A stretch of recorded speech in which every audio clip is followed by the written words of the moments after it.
In recent weeks, it's become clear that decisions by the management of the Boeing Corporation led to the deaths of hundreds of people in two frighteningly similar plane crashes. The aircraft involved, the new 737 MAX, was supposed to be the flagship for Boeing's future. Instead, it's been grounded around the world as the company desperately tries to save its business and reputation. Many thousands of people work for Boeing, and they are among the best of America. But that is not the case with Boeing's leadership, which, as our investigation shows, is institutionally corrupt. Boeing is tonight's Swamp Watch.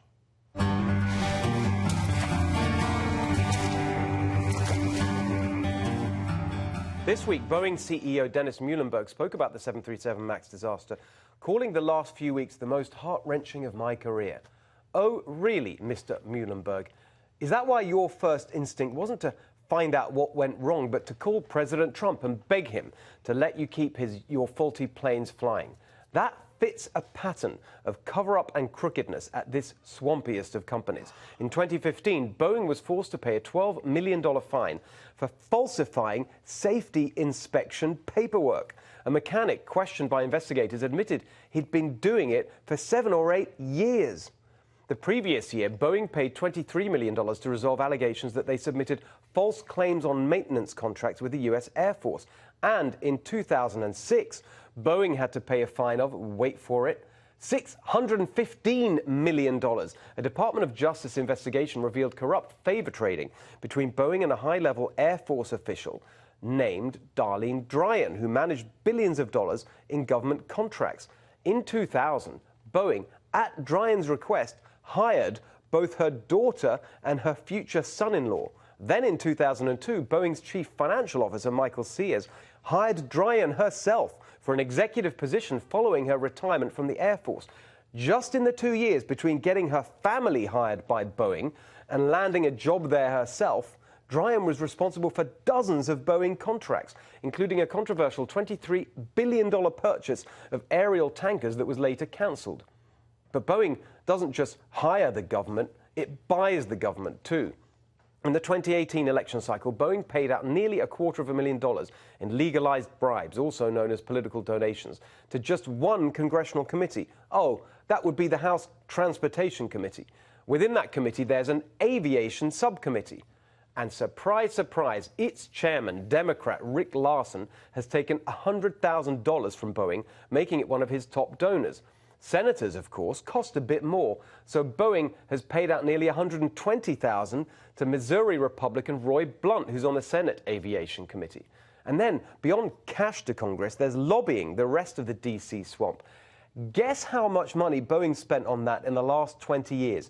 $274 million, over $250 million on lobbying.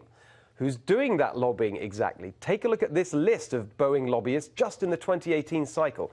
Each of those yellow circles means that lobbyist has worked in the federal government, like Curtis Bewley, who worked on the Senate Finance Committee, Ann Chotvatch, who worked for the House Appropriations Committee, or Norm Dix, who was a congressman from Washington State. The scale of all this corruption is pretty staggering, but it all makes sense when you see how much Boeing gets from government. In 2017 alone, Boeing made over $28 billion off government contracts. That was more than 30% of their revenue. All those contracts practically make them an arm of the US government. And sure enough, the revolving door between Boeing and the government is set to a permanent spin. Susan Benhoff left Boeing to become counselor to the Deputy Secretary at the Department of Transportation in the Bush administration. Jennifer McIntyre went from Deputy General Counsel at the Department of Transportation in the Obama administration to become General Counsel for Boeing. It continues today with Acting Defense Secretary Patrick Shanahan, who worked at Boeing for more than 30 years before moving to the Pentagon. But here's perhaps the worst example, one that brings us right back to the fatal flaws with Boeing's new 737 MAX. As this recent scandal has unfolded, questions have been asked about the relationship between Boeing and its main regulator, the Federal Aviation Authority. Should the FAA have signed off on Boeing's safety claims for the 737 MAX? Is the relationship between Boeing and the FAA too close, too cozy? Well, just listen to this. For 30 years, this man, Thomas McSweeney, was the Federal Aviation Authority's Chief of Regulation and Certification. He left that job in 2007 and became Director of International Safety and Regulatory Affairs at Boeing. That is not just swampy, it's deadly. Now, as part of its decades-long campaign to buy influence in Washington, Boeing sponsors a segment called Endgame on NBC's flagship Sunday show, Meet the Press with Chuck Todd. Endgame, brought to you by Boeing, continuing our mission to connect, protect, explore, and inspire. Well, here's the end game for Boeing and its corrupt leadership culture. Current CEO Dennis Muilenburg has been at the company for nearly 35 years. He was paid $18.5 million in 2017. That is 166 times the salary of a typical Boeing worker. He's been in senior executive roles throughout all the scandals and swampiness we have reported on tonight.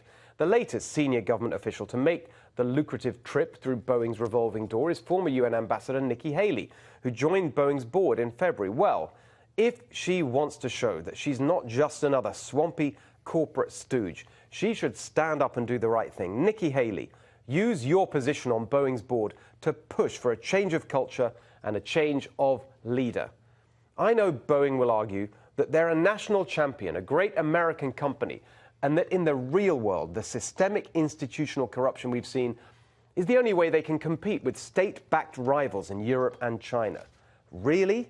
Are they really saying they can't compete without the limitless lobbying, the legalized bribery, the cozy cronyism that sees government officials, leaders in our military, and even those responsible for the safety of American air travelers tempted into favors for Boeing by knowing they will end up sucking on its fat corporate teat?